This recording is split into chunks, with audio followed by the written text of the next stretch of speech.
ನಮಸ್ಕಾರ ಸ್ನೇಹಿತರೆ, welcome back to job ಸಮಾಚಾರ Kannada YouTube channel.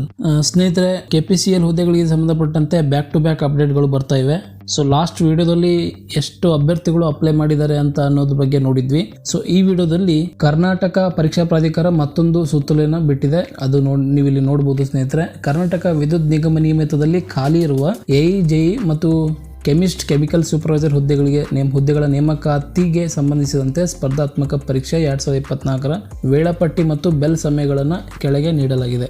So morning ಟೈಮಲ್ಲಿ ಅಸಿಸ್ಟೆಂಟ್ ಇಂಜಿನಿಯರ್ ಮತ್ತು ಕೆಮಿಕಲ್ ಸೂಪರ್ವೈಸರ್ ಹುದ್ದೆಗಳಿಗೆ ಸಂಬಂಧಪಟ್ಟಂತೆ ಎಕ್ಸಾಮ್ ನಡೆಯುತ್ತೆ. ಆ್ಯಂಡ್ ಆಫ್ಟರ್ನೂನ್ ಸೆಷನ್ನಲ್ಲಿ ಕೆಮಿಸ್ಟ್ ಹಾಗೂ ಜೂನಿಯರ್ ಇಂಜಿನಿಯರ್ ಹುದ್ದೆಗಳಿಗೆ ಸಂಬಂಧಪಟ್ಟಂತೆ ಪರೀಕ್ಷೆ ನಡೆಯುತ್ತೆ ಸ್ನೇಹಿತರೆ.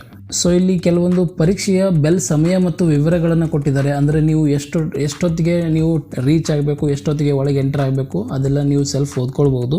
ನೆನಪಿರಲಿ, ಭಾಳ ಸೂಕ್ಷ್ಮವಾಗಿ ಒಂದು ಸರ್ತಿ ಪೂರ್ತಿನ ಓದಿ. ಯಾಕಂದರೆ ಇದು ಆಫ್ಲೈನ್ ಎಕ್ಸಾಮು. ನೀವು ಏನಾದರೂ ಮಿಸ್ಟೇಕ್ ಮಾಡಿದರೆ ತುಂಬಾ ಪ್ರಾಬ್ಲಮ್ ಆಗುತ್ತೆ. ಸೊ ಈ ವಿಡಿಯೋ ಮಾಡುವುದರ ಮೇನ್ ಉದ್ದೇಶ ಏನಂತಂದರೆ, ನಾನು ಲಾಸ್ಟ್ ವಿಡಿಯೋದಲ್ಲೇ ಹೇಳಿದ್ದೆ ಕ್ಯಾಲ್ಕುಲೇಟರ್ ಅಲೋ ಮಾಡಲ್ಲ ಅಂತ ಕ್ಲಿಯರ್ ಆಗಿ ಹೇಳಿದ್ದೆ. ಮತ್ತೆ ಹಲವಾರು ಅಭ್ಯರ್ಥಿಗಳು ಪದೇ ಅದೇ ಕ್ವಶನ್ನ ಕೇಳಿದ್ರು. ಸೊ ಇಲ್ಲಿ ಕೂಡ ಅದ್ರ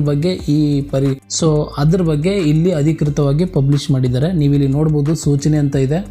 ಅಭ್ಯರ್ಥಿಗಳು ಪರೀಕ್ಷಾ ಕೊಠಡಿಯ ಒಳಗೆ ಯಾವುದೇ ಆಧುನಿಕ ಎಲೆಕ್ಟ್ರಾನಿಕ್ ಉಪಕರಣಗಳು, ಕ್ಯಾಲ್ಕುಲೇಟರ್ ಆಗಿರ್ಬೋದು, ಮೊಬೈಲ್ ಫೋನ್ ಆಗಿರ್ಬೋದು, ಬ್ಲೂಟೂತ್ ಇತ್ಯಾದಿಗಳನ್ನು ತರುವುದು ನಿಷೇಧಿಸಲಾಗಿದೆ. ಕ್ಯಾಲ್ಕುಲೇಟರ್ ಕೂಡ ಎಲೆಕ್ಟ್ರಾನಿಕ್ ಉಪಕರಣ ಅಂತ ಹೇಳಿದ್ದೆ. ಸೊ ಅದೇ ಕರೆಕ್ಟ್ ಆಗಿದೆ ಇಲ್ಲಿ. ಸೊ ಎಲ್ರಿಗೂ ಒಳ್ಳೇದಾಗಲಿ ಅಂತ ಹೇಳ್ತಾ ವಿಡಿಯೋನ ಮುಗಿಸ್ತೀನಿ. Thank you for watching. That's it for now.